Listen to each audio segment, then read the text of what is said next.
গোপন খবরের ভিত্তিতে রবিবার আগরতলা জিআরপি থানার পুলিশ এবং আরপিএফ যৌথ অভিযানে দুই মাদক কারবারিকে গ্রেফতার করেছে। কিন্তু আশ্চর্যের বিষয়, এই দুই মাদক কারবারি র্যালিরই অস্থায়ী কর্মী। তাদেরকে গ্রেফতার করা হয়েছে আগরতলা রেল স্টেশনে 1 নম্বর প্ল্যাটফর্ম থেকে। তাদের চালচলন অস্বাভাবিক হওয়ায় জিআরপি এবং রেল পুলিশ তাদেরকে আটক করে জিজ্ঞাসাবাদ শুরু করে। এই জিজ্ঞাসাবাদে তারা স্বীকার করে তারা গাঁজা পাচারের সাথে জড়িত। তাদের কাছ থেকে উদ্ধার হয় 298 কেজি 55 গ্রাম শুকনো গাঁজা। কার্টুন বক্সে প্যাকেট করে একটি ঠেলা গাড়িতে রেলে তোলার জন্য তারা গাঁজার প্যাকেটগুলো নিয়ে যাচ্ছিল, যার মধ্যে 24টি কার্টুনে মোট 282 প্যাকেটে ছিল এই গাঁজা। ধৃত দুই মাদক পাচারকারীর নাম বেগুসরাইয়ের বিট্টু কুমার এবং লাকাইসরাইয়ের অঙ্কুল কুমার।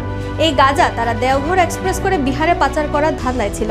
উদ্ধার হওয়া গাঁজার আনুমানিক বাজার মূল্য 35,76,000 টাকা। এই ঘটনার পরিপ্রেক্ষিতে আগরতলা জিআরপি থানাতে ধৃতদের বিরুদ্ধে একটি এনডিপিএস ধারায় মামলা নেওয়া হয়। তাদের সাথে আরও কারা পাচারে যুক্ত তাদের খুঁজে পেতে চেষ্টা করছে জিআরপি থানা। এই পাচার কাজে আরও অনেকে গ্রেফতার হতে পারে বলে অনুমান। ধৃতদের রিমান্ডে আনার আবেদন জানিয়ে এদিন আদালতে সোপর্দ করা হয়েছে। উল্লেখ্য যে ধৃতরা দেওঘর এক্সপ্রেস ট্রেনে মাল পরিবাহক হিসেবে কর্মরত ছিল। কোন জায়গা থেকে? হ্যাঁ, অ্যাকচুয়ালি গতকালকেই আমাদের কাছে সন্ধ্যা প্রায় 6টার দিকে একটা খবর আসে যে দেওঘর এক্সপ্রেস আছে, যেটা আমাদের আগরতলা রেল স্টেশন থেকে যায়, এবং কালকে ওটার ডিপার্চার টাইম ছিল প্রায় সন্ধ্যা 7টার সময়। তো ওইটা দিয়ে কিছু বেডরুলার যারা আছে, যারা পেন্টিতে কাজ করে, মানে যারা ওই ট্রেনের মধ্যে খাবার পরিবেশন করে, তারা কিছু আছে যুক্ত এবং তারা গাঁজা নিয়ে যাবে, এরকম খবর। তো খবরটা আমার কাছে বিশ্বস্ত মনে হলো। তারপর আমরা এবং আগরতলা জিআরপিএস এবং আগরতলা আরপিএফ মিলে আমরা যত অফিসার স্টাফ আছে, আমরা সবাই আগরতলা রেল স্টেশন যে দেওঘর যে এক্সপ্রেসটা আছে, আমরা সবটা মোটামুটি একটা কর্ডন করে ফেলি এবং এই জিনিসটা সত্যতা আমরা যাচাই করার চেষ্টা করি। তো যখনই প্রায় 6:30 বাজতে চলছে, তখনই দেখলাম যে দুজন যারা রেল ওই যে পেন্ট্রি হিসেবে কাজ করে, তো তারা একটা ঠেলা গাড়ি নিয়ে আসছে। তো আমাদের তাদের গতিবিধি দেখে সন্দেহ, এবং তারা খুব মানে তাড়াতাড়ি করছিল ট্রেনে ওঠার জন্য।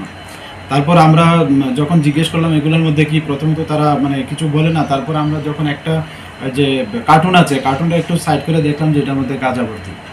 তারপর আমাদের যা মানে বুঝলাম যে এটার মধ্যে এনডিপিএস কোনো কন্ট্রাভেন্ট আছে। তারপর এনডিপিএস এর যা ফর্মালিটিস আছে এগুলি পূর্ণ করে আমরা রেড সার্চ শুরু করি। তো এতে প্রায় এখানে 24টা কার্টুন আছে, এবং 24টা কার্টুনের মধ্যে টোটাল 282টা প্যাকেট আছে, যা সেলোটেপ দিয়ে বাঁধানো গাঁজাগুলি, এবং যা ওজন করলে দেখা যায় 298 কেজি 55 গ্রাম গাঁজা। তো আমরা আজকে রাত্রে প্রায় 1:30টার দিকে আমরা ওনাদের এগেনস্টে একটা এনডিপিএস দ্বারা মামলা গ্রহণ করি, এবং আজকে তাদের মহামান্য আদালতে প্রেরণ করছি উইথ পুলিশ রিমান্ড। কতদিনের পুলিশ রিমান্ড? আমরা 3 দিনের পুলিশ রিমান্ড চেয়েছি। গাঁজাগুলোর বাজার মূল্য কত হবে এবং তাদের বাড়ি কোন জায়গায়, তাদের নাম কি? ওনাদের নাম জিজ্ঞেস করলে বলে, একজন হলো বিট্টু কুমার, যিনি বাগুসরাই জেলার বিহারের বাসিন্দা, এবং আরেকজন হলেন অঙ্কুল কুমার, উনি লাকিসরাই বলে একটা জেলা আছে বিহারে, তারা ওই বিহারের বাসিন্দা দুজন।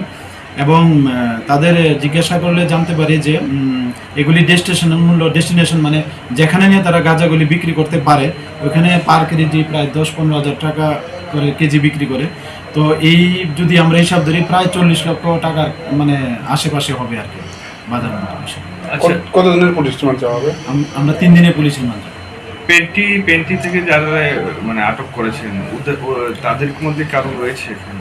হ্যাঁ, যারা দুজনে অ্যারেস্ট করা হয়েছে, তারা দুজনে এই পেন্টি ডিপার্টমেন্টে কাজ করে, এবং এর মধ্যে একজন যিনি বিট্টু কুমার, তিনি হলো অ্যাসিস্ট্যান্ট ম্যানেজার, এটা যে দেখাশোনা করে আর কি, তিনি অ্যাসিস্ট্যান্ট ম্যানেজার হিসেবে আছে। ওটা তো পাবলিক সার্ভিস না? এটা পাবলিক সার্ভিস, বাট লাইসেন্স কৃত, থার্ড পার্টি। হ্যাঁ, রেলে দপ্তর কর্তৃক লাইসেন্স কৃত।